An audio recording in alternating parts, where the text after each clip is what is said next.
Birinci hissəyə qaldığımız yerdən davam edirik. 11-ci səhifədən Harry Potter fəlsəfə daşından.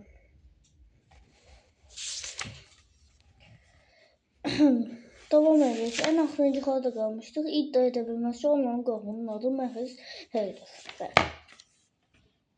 Axı o heç vaxt bu oğlanı görməyib.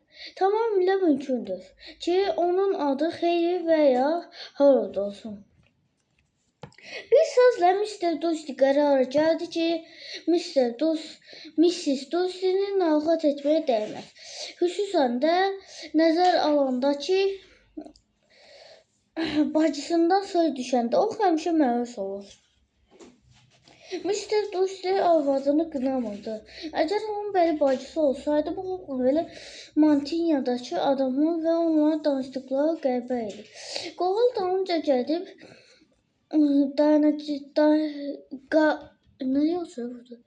qaydandan sonra Mr. Dursley duellər haqqında fikirləşə bilmirdi.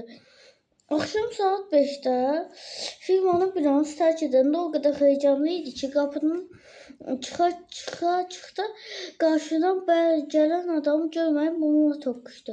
Bağışlayın deyib keçmək istəyirdi. Bu adamın yəni bağcı boy qocanın səndirliyini, hətta az qalaca yıxılarını gördü. Onun bənövşə Mantinyada olduğunu isə Mr. Dursley ancaq bir neçə saniyə sonra fərq etdi. Belə görünürdü ki, qoca bu toqquşmaya azıcık da olsa təəssüflənmir, çünki yüzündə məmnun bir təbəssüm vardı. O, hər kəsi dönüb baxmağa məcbur edən gür səsi ilə Mr. Dursley bunları dedi. Üzr istəməyin, əziz cənab, hətta siz məni yıxsaydınız belə bugün bu məni əsla heyfsizləndirməzdi. Semin naxsizm kimi mağlar belə bu xoşbəxt gündə bayram etməlidir. Qoca bu sözləri deyə qucaqlamaq üçün qollarını Mr. Dursley'nin belinə dolayıb onu möhkəmcə çıxdı və çıxıb getdi. Mr. Dursley az qara yeri batdı. Bir işə bax, onu tamamilə tanış olmayan bir adam qucaqladı. Üstəlik onun adı Muggle adlanırdı. Mənası bilməsə də bu söz Mr. Dursley'ni heyrətə salmışdı. Nəhayət yerindən tərpənə bildiyi an o sürətli addımlarla maşına doğru getdi və özünü inandırmağa çalışdı ki, bugün baş verənlər sadəcə onun öz təxəyyülünün məhsuludur. Hərçənd Mr. Dursley bu təxəyyül məsələsinə çox da inanmırdı. Onun nəticələri şübhəsi ilə yanaşırdı. O, Red küçəsindən 4 nömrəli evə aparan döncəyə burulan kimi yenə həmin o zolaqlı pişiyi gördü. O saatda o qatı çollandı. Bu pişiyin səxərki pişik olduğunu Mr. Dursley qətiyyən şübhə eləmirdi. Rəngi də həminki idi. Gözlərinin ətrafındakı qəribə ləkələr də bu dəfə pişik onun evini və bağını qonşularının açından ayıran hasarın üstündə oturmuşdu. Mr. Dursley ucadan dedi, pışt. Amma pişik tərpənmədi. Bu azmış kimi Dursley elə ciddi baxdı ki, o hətta şübhəyə düşdü. Bəlkə pişiklər özlərini həmişə belə aparırlar. Amma Mr. Dursley bu dəfə özünü ələ aldı. Alvanına heç bir halda heç də danışmamaq qərarı ilə evə girdi. Həmişə olduğu kimi bu gündən Mrs. Dursley'nin kefi kök idi. Onun nahar zamanını həvəslə Mr. Dursley'ə qonşu qızla aralarında yaranmış ciddi problemdən danışdı. Sonra xəbər verdi ki, Dudley yeni söz öyrənib, istəyirəm. Mr. Dursley isə bütün gücü ilə özünü həmişəki kimi aparmağa çalışdı. Mr. Dursley Dudley'ni yatağa qoyanda Mr. Dursley oğlunu öpüb ona şirin yuxu arzuladı və televizor açmaq üçün qonaq otağına keçdi. Kanalların birində axşam xəbərlər gedirdi. Buraxılışımızın sonunda bayquşların bütün İngiltərə boyu qəribə davranışı haqqında bugün səhər ölkənin müxtəlif həyatı sürən quşlardır. Çox qəribədir. Bu yerdə diktor güldü. Görəsən mütəxəssislər bunun səbəbini izah edə bilərmi? İndi isə hava proqnozu haqqında danışmaq üçün sözü McGuffinə verirəm. Jim, necə fikirləşirsən? Bugün axşam Yeni bayquş yağışı olacaq mı? Bilmirəm, Ted. Ekrana meteoroloq göründü. Amma bu gün təkcə bayquşlar özlərini qəlbə aparmayıblar. İngiltərənin Kent, Vopşi və Dundee kimi ucqa yerlərində tamaşaçılar zəng edib xəbər verirlər ki, mənim anons etdiyim yağışın əvəzində oralarda əsl ulduz axını olub. Ola bilsin, kimsə yaxınlaşan bayramla əlaqədar afişanlıq düzəldib, xərçənd bayrama hələ bir həftə qalıb. Havaya gəldikdə isə bu axşam yağış gözlənilir. Mr. Dursley kresloda quruyub qaldı. Ulduz yağış günün günorta çağı uçan bayquşlar mantiya geyinmiş qəribə adamlar. Mrs. Dursley 2 fincan çayla otağa daxil oldu. Mr. Dursley hiss etdi ki, arvadına heç nə demək barədə qətiyyəti əriyir. O başa düşdü ki, mütləq nəsə deməlidir və əsəbi şəkildə öskürdü. Petunia, əzizim, bacın çoxdanmı xəbər ətər yoxdur. Gözlədiyi kimi Mrs. Dursley əvvəlcə təəccübləndi, sonra onun üzündə qəzəb göründü. Axı, adətən özünə ələ abarır ki, güya bacısı filan yoxdur.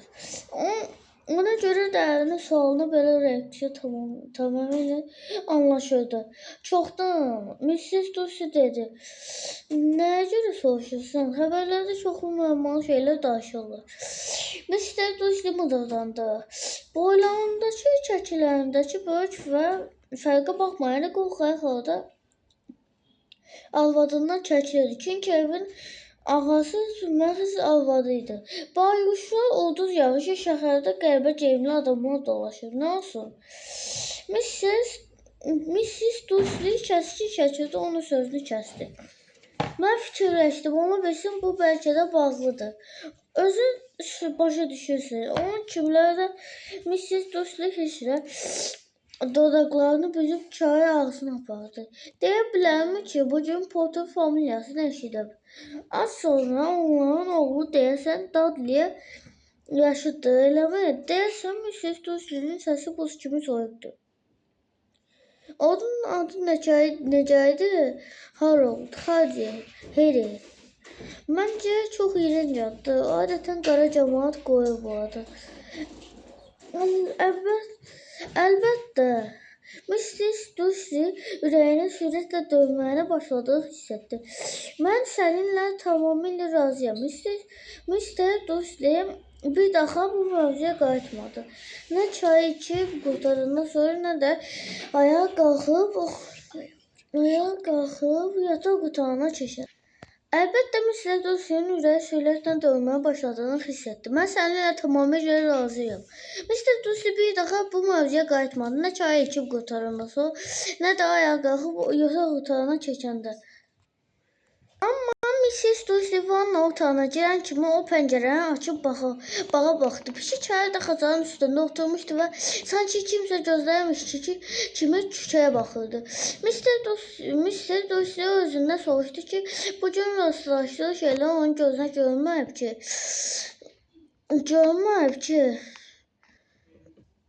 görməyibsə ondan doğrudanmı bütün bunlar Potter'lara bağlıdır.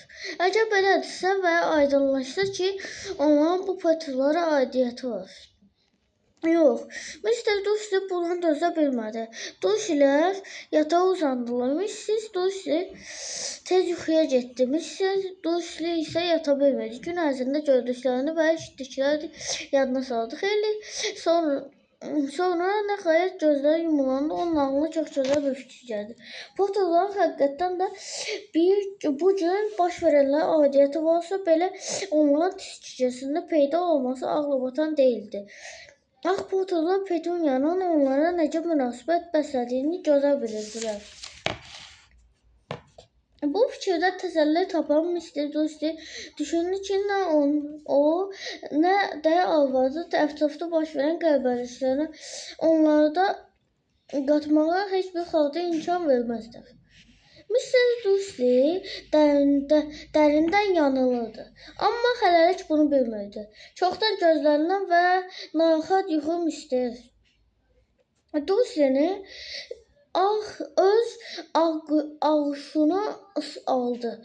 Hasanın üstündə oturan pişikə qətiyyən yatmaq istəmirdi. Pişik tərpənmədən oturmuşdu, sanki heykəl idi. O gözlərini kükənəyən, o biri başını zilləyib durmuşdu. Qonşu kükədi ki, pulun qapı səsinə o heç qımıldamadı da. Başının üstündən keçən iki bayquşu elə bir heç görmədi. Ancaq gecə yarısına yaxın sanki donmuş bu pişik canlandı. Bütün gün gözünü ayırmadan baxdığı yerdə bir adam peyda olmuşdu.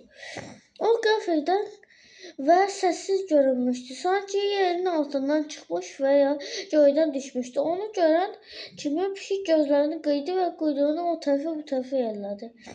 Rüvət duvar küçəsində heç kim heç vaxt bu adamı görməmişdi. O ucaboy, arıq və çox qoca idi. Bu onun saçlarını və saqqalını gümüşü rəngdən hiss olunurdu. Saç-saqqalı o qədər uzun idi ki, qoca istəsə rahat onları şalvarın içine sala bilərdi. Qoca uzun çuxa geyinmiş, üstündən də bir çiyninə uzun mantiya atmışdı. Ayaqlarında hündür damanlı çəkməcələr və parlıqdı. Küçük parlaqdı. Sanki qığılcım saçırdılar. Burnu isə çox uzun və əyri idi. Elə bil onun ən azı 2 dəfə sındırmışdılar. Bu adamın adı Albus Dumbledore'dur. Belə göründü ki, gözlənilməz qonaq gəlişinə heç kimin sevinmədiyi bir küçədə peyda olunduğunu başa düşmür. Amma o da hiss olunurdu ki, məsələnin bu tərəfi qoca qətiyyən narahat eləmir. Bugünlük bu qədər. Like atın, abunə olun. Sağ olun. Bye bye.